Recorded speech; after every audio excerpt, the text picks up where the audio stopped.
have revealed that they are engaged in a serious struggle against those who deny or distort the genocide against the Tutsi. On the international scene, we bring you a story of how AI was among one of the biggest trends at Game Developer Conference in San Francisco in March.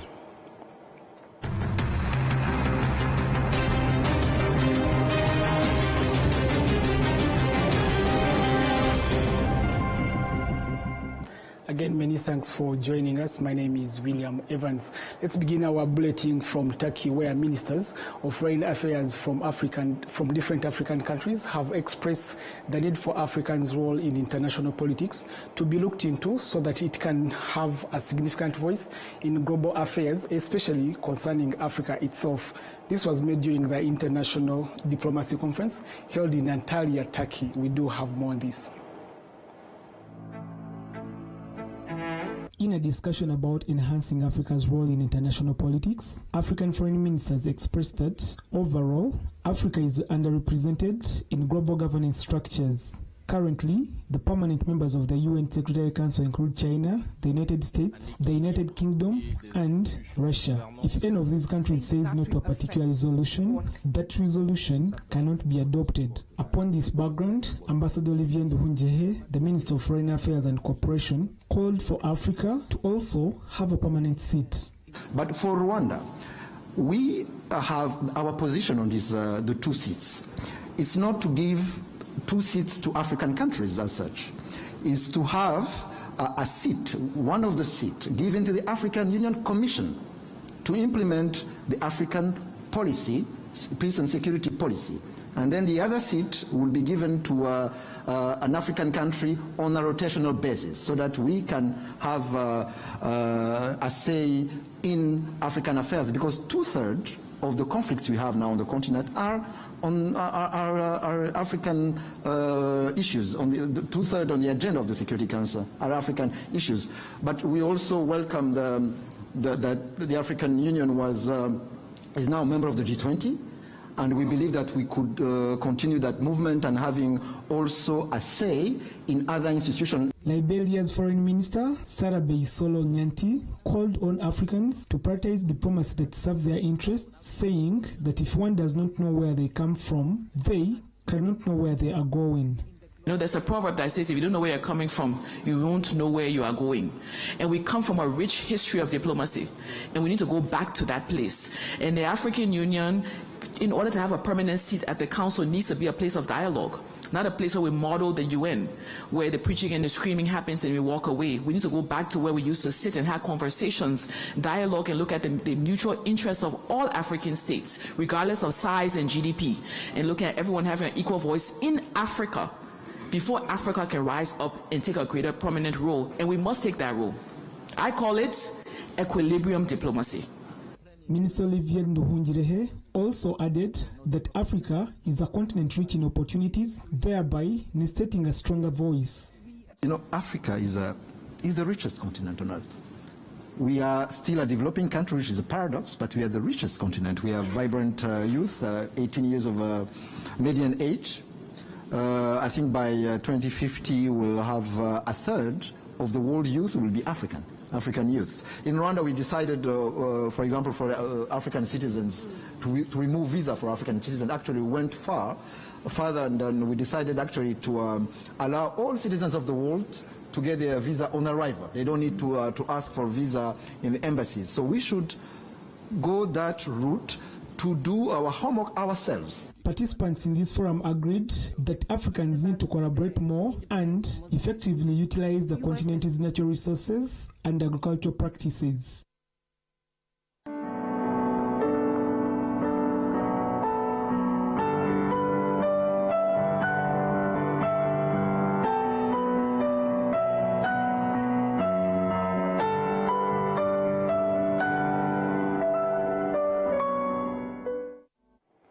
The Vice President of the Rwandan Senate, Solina Nyirahabimana, believes that the abandonment of the Tutsi, including the sick by the Belgian soldiers who later ended up being killed, should serve as a lesson for Rwandans to strive for self-reliance and seek and seek internal solutions rather than being distracted by the foreign narratives. She made these remarks during a commemoration event honoring thousands of Tutsi who were killed at Ndera Hospital and in other parts of Ndera sector. Ndera Hospital is one of the locations in Kigali with a particularly painful genocide history due to the direct role played by the Belgian soldiers who abandoned the Tutsi that had sought refuge at the hospital and the nearby minor seminary in Ndera.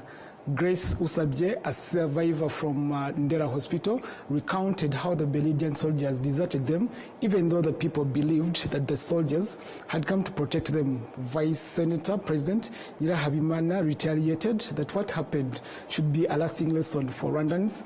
While Christine Muhongayire, the Vice President of Ibuka, commended the Rwandan government for helping genocide survivors rebuild their lives and for ensuring justice was served. One of the ongoing challenges in Ndera, as in many parts of the country, is that there are still bodies of those who were killed during the genocide against the Tutsi that have not yet been found and given a dignified burial. Authors of books on the history of the 1994 genocide against the Tutsi in Rwanda, including some foreigners who were in Rwanda during the genocide, have revealed that they are engaging in a serious struggle against those who deny or distort genocide against the Tutsi. These say that they also emphasize that there is still a long journey ahead in uncovering and promoting the truth about the genocide against the Tutsi. Enora Gladys.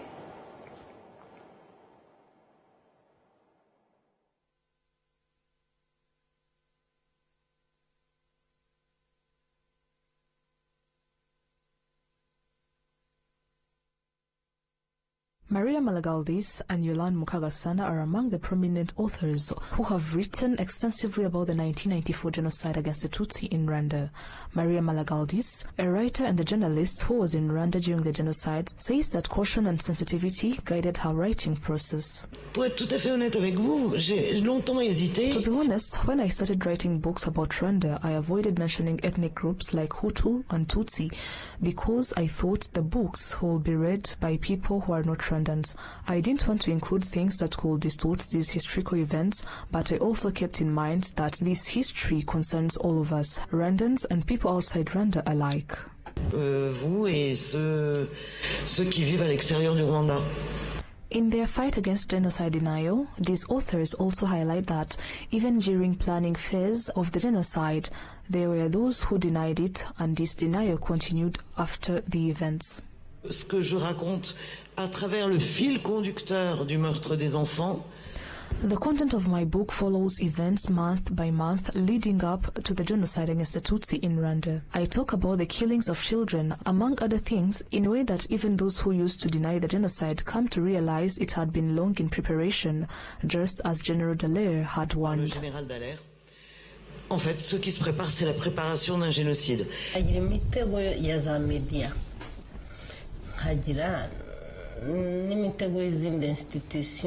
I faced many traps from the media and institutions that wanted me to stay silent about the 1994 genocide against the Tutsi, but I had made a commitment to speak the truth about the genocide against the Tutsi, and I still stand by that today. I was fortunate that there were foreigners who wanted to sell my story to make money, and that inadvertently helped me to continue writing. One of the key points these authors agree on is that the current insecurity issue in Eastern DRC shows signs similar to those that preceded the 1994 genocide against the Tutsi in Rwanda. What is happening today, more than 30 years later, in the eastern part of the DRC and how Rwanda is currently being targeted by the international community strongly reminds me of the 1994.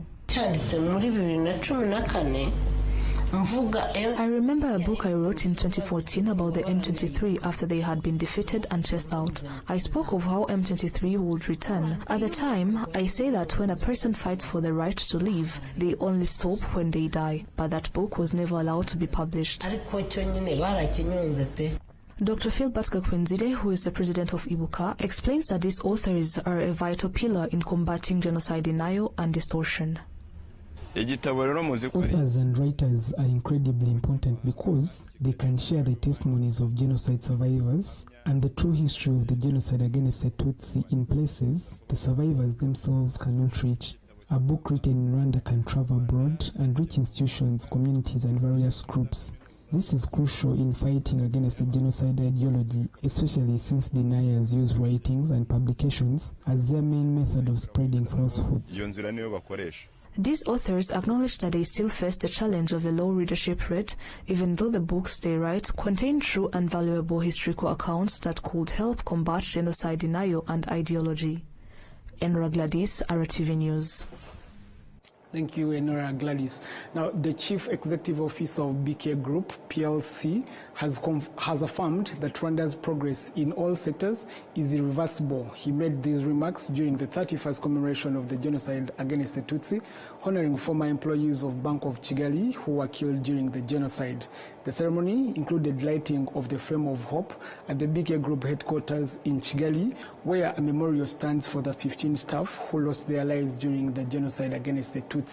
Dr. Ndagijimana pledged continued support to the families of the former employees and assured them that BK Group will remain close to them in their daily lives. He also urged the BK Group employees to stay committed to supporting Rwanda's national development goals. Among those who gave testimonies was Gaspard Rugirabanganwa, a BK Group employee who survived the genocide against the Tutsi when he was only 12 years old. He expressed appreciation that despite having gone through difficult times, survivors now have hope for the future. BK Group PLC currently employs about 1,600 people and operates branches offering a range of services including banking, insurance, and more. Also in more news, journalists today say they have a responsibility to tell the truth about the history of the genocide against the Tutsi in 1994 and to counter international media outlets that spread hate speech and genocide ideology. This comes as journalists killed during the genocide were commemorated on Saturday. Among those remembered are the well-known journalists in Rwanda who were killed during the genocide against the Tutsi. Historical accounts show that some of them were even killed with the involvement of fellow journalists. Now, 31 years since the genocide was stopped, media professionals emphasize that the fact that media was used to incite hatred and plan and execute the genocide against the Tutsi gives them a duty to ensure that Rwanda never returns to such a dark past. Scovia Mutesi, who heads the Rwanda Media Commission, believes that journalists must take the lead in refuting those who spread genocide ideology and hate speech today. Cleophas Barore, the Director General of the Rwanda Broadcasting Agency, stressed the importance of journalists regularly remembering and learning from the genocide against the Tutsi. So far, more than 60 journalists are known to have been killed during the genocide against the Tutsi here in Rwanda. Moving on, survivors of the genocide against the Tutsi in Mukaranje Catholic Parish in Kayonza district have said that despite the extreme brutality of the genocide against the Tutsi, they have been able to rebuild their lives and are enjoying their right to good governance. We do have a report. Mukaranje Catholic Parish in Kayonza district is one of the locations that experienced severe violence during the genocide against the Tutsi in 1994. Some of the survivors from here share the atrocities they faced. On 12th early in the morning from around 5 a.m. is when we had the first grenade attack in the rectory, and that was the beginning of our death because they moved to attack us next.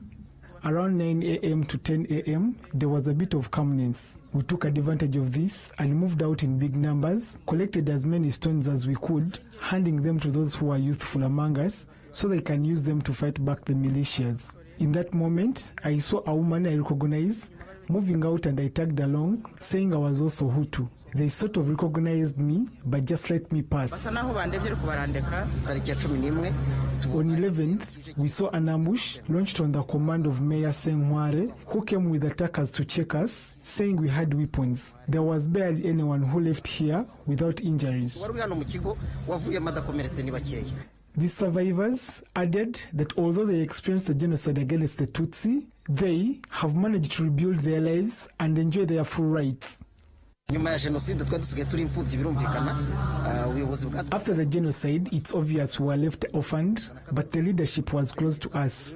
They took us back to finish our education and even completed university education. Now I am proud to say I am a public servant and I don't see any segregation at workplaces. We all have equal opportunities as Rwandans and we are free to work for our personal growth and the growth of the country. I am a married man and together with my wife we have 5 children and I am also a happy family man. The Minister of Local Government, Dr. Mgenzi Patrice, asks the youth to learn from Rwanda's historical journey to build a stronger foundation for the future, while also fighting anyone who distorts this history.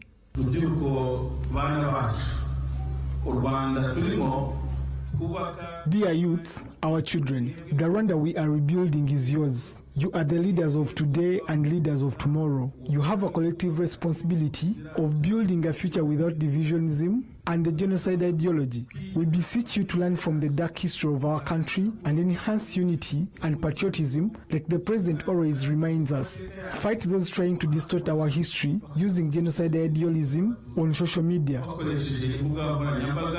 At Mukaranje Genocide Memorial, 2 bodies, one discovered in Kabarondo sector and another in Nyamirama, were buried. Testimonials revealed that the genocide against the Tutsi in former commune of Kayonza, Rukara and Kabarondo, and part of Muhaz were orchestrated by Celestin Senware, the former mayor of Kayonza, with support from Gatete, who led the Murambi commune and oversaw the implementation of genocide activities in those areas. Other individuals identified include leaders from Kabarondo commune, as well as notable traders like Kanyangonga Thomas and others. We continue sending love and comfort to the survivors. Now, the government of Rwanda, through the Ministry of National Unity and Civic Engagement, has announced plans to address the housing needs of the survivors of the genocide against the Tutsi using a model similar to that used in the construction of school classrooms, as it has proven to be effective. In Rugerero, Rubavu district, 12 houses belonging to survivors of the genocide against the Tutsi are being renovated using fired bricks, and the work is nearing completion. Each of these houses is valued at over 18 million Rwandan francs, and the beneficiaries are pleased with the quality and the speed of construction. In Chibaya village, where these renovated houses are located, there are 19 more houses in need of repair. However, the issue goes beyond renovating existing homes. Some survivors report never having received any housing support at all. To address these concerns, the government plans to solve the housing issue for the survivors by applying the school construction approach to building homes. This was highlighted by the Minister of Defense, Juvenal Marizamunda, during the 31st commemoration of the genocide against the Tutsi in Rubavu district, specifically remembering those killed in Nyundo and surrounding areas. And in Rubavu district alone, more than 580 houses belonging to survivor families are in need of repair, and 65 new houses are required. However, there is a challenge, because suitable plots of land for the new houses have not yet been secured.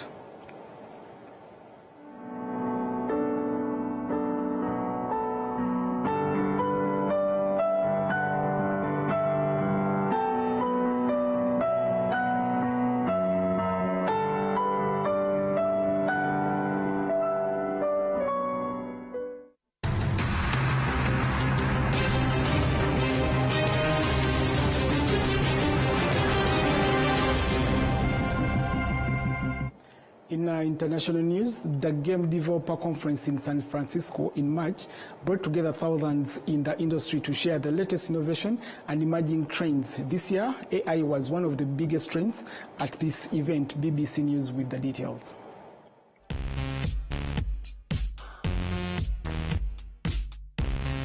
San Francisco, home to the annual Games Developers Conference.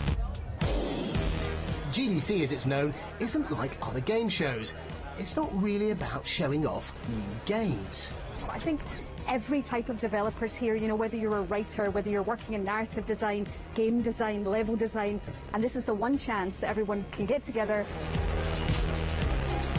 Trends come and go in video games, and a big one this year is... Everywhere you look on the expo floor, there's an AI solution to this or an AI solution to that. But the big question is, what difference will all of this AI make to the games that we actually play? AI's presence is being felt in a number of different ways, from tools that allow developers to create elements of video game worlds just by using text prompts. Forgotten your own company, have you? No, I'm with Fazbear Financial. Interesting, because I could swear you told me Emberstone Enterprises before. To in-game characters that react in a more realistic way with the player. Bloom says you're the one to help us tweak the plan. And AI in gaming particularly rates to how AI could improve gamers' experience by helping them play the games, or how it could enable developers to make games faster and cheaper. There's definitely a tension, and firstly it's around jobs, where AI could take developers' jobs, and secondly around training data. Where is the AI getting all the stuff that it uses to be able to generate, say, a new skin or a new character outfit? And if you imagine the traditional game developer in the middle, they're squeezed by AI on one side, the robots making stuff, and user-generated content on the other, the people making stuff. So this traditional game development is going through a very challenging time. Bravo 2, lead the way. Copy. One company embracing AI is Chinese tech behemoth Tencent. It's introduced an in-game assistant called Fakul, or first FPS AI companion who understands human language. That trips off the tongue. In position. The AI companion will be introduced into first-person shooter Arena Breakout. Its developers say, unlike regular in-game teammates, this one can understand complex spoken instructions. Run to those sandbags up front for cover, then to the car ahead. Copy that. In the future, we can put this tech in maybe open world RPGs. So imagine you can walk around the city and talk to everybody by using natural language. Search for a green box. Copy that. We'll find out if this AI makes a good teammate when the feature launches later this year. Found it. The GDC show floor is packed with indie developers with out-of-the-ordinary ideas for games and ways of controlling them. Stand up, stand up, stand up! Including patting a giant kitty, umbrellas as controllers, as well as seesaws. And they're not alone.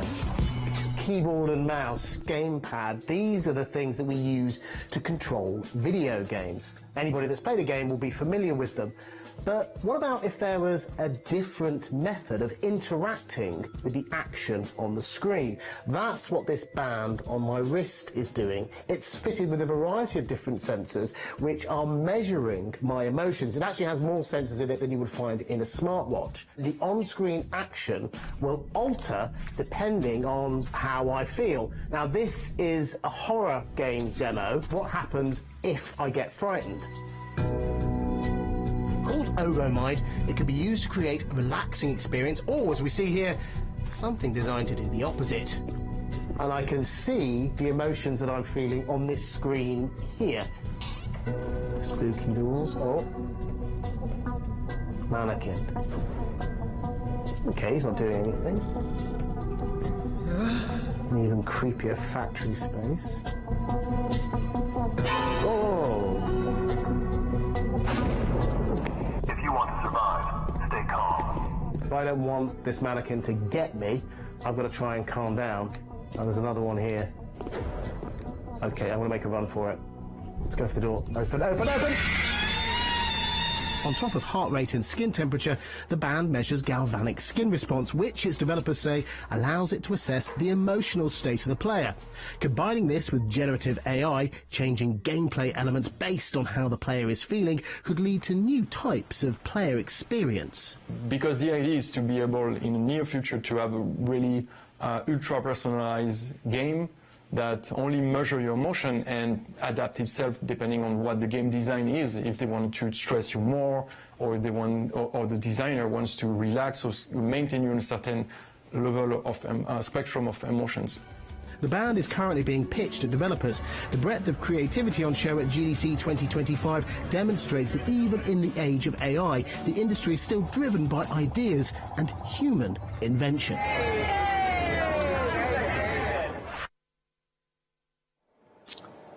And of course, that brings us to the end of tonight's edition. But before we go, let's have a look at the headlines one more time. African foreign ministers are calling for enhanced representation in global politics to amplify Africa's voice, especially concerning Africa itself.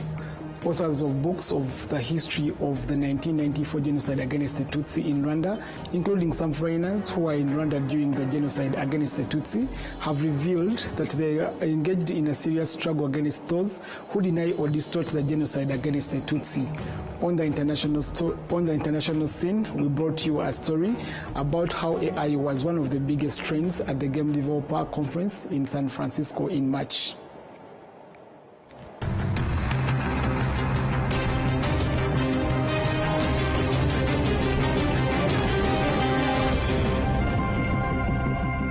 Now that was it for this particular edition of the news. Continue supporting survivors of the genocide against the Tutsi, educate the future generation, and contribute to the culture of peace and reconciliation in Rwanda and beyond. Have a good night.